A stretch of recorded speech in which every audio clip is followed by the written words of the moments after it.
Hi, it's Gail Palmer here from Aligned Later Life. How do you deal with adversity? There's been a lot in the last few years, hasn't there? COVID, changes in finances and incomes and depreciation. How do you cope with adversity? Do you look at it rationally, think about it, or do you go into panic mode? You know, all of our ways of coping with adversity tell us something about ourselves, tell us something about our personal development and our journeys, individual journeys, lifetime journeys, and possibly how you're going to react when there's another episode of adversity, whatever that might look like. I'm going to turn this round. So we've had a lot of rainfall in the last few weeks, but it was especially hard last night. It was ridiculous. And so all of the fields, ditches, roads are particularly bad. I have a dog and she needs walking twice a day.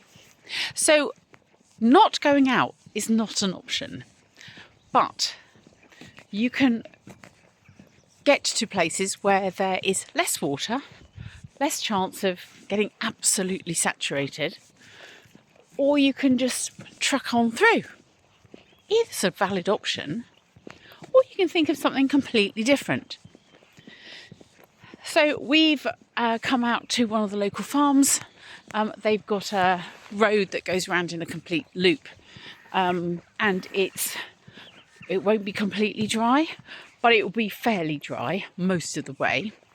I've just spoken to one of the people who live on the lane. I just said there's quite a lot of flooding out the front of hers, but it's all passable. Now I could have gone squelching across the fields, slipped, fallen over. Didn't think that was a great idea.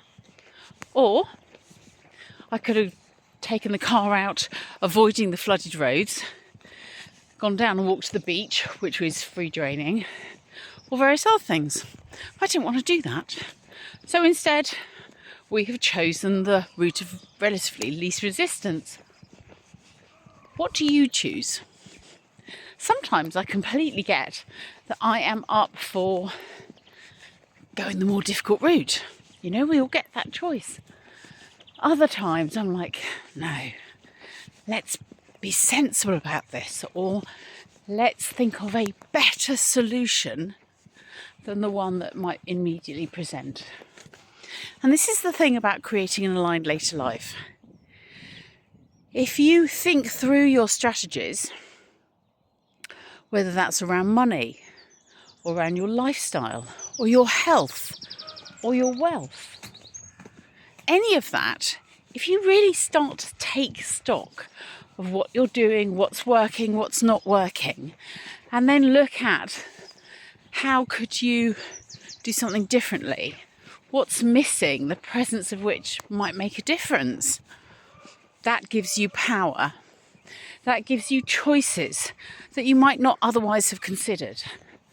That is what creates an aligned later life. One that you love, that brings you inspiration. And, yes, sure, challenges you a bit, but it's your choosing. And that's a very powerful emotion, knowing that you have done the choosing, and pretty much all the time, you can choose something different as well. I hope that's been a helpful thought.